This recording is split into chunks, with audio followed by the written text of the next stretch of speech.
Hi guys, welcome back to our channel TechUp. Today in this video I'm going to show you how to get a black messenger in PC. To do so, follow some simple steps with me. First of all, open your messenger, then this type of interface will appear in your screen once you have logged into your account. Then from the bottom left corner you can see your profile icon. Click on it. Then click to Preferences on the top menu bar. Then this type of interface will pop up in your screen. Scroll down a little bit. In dark mode section, choose the option on.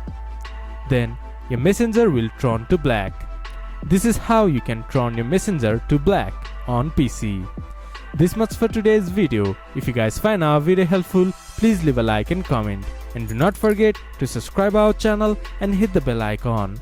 I'll see you guys again in our next video. Thank you for watching.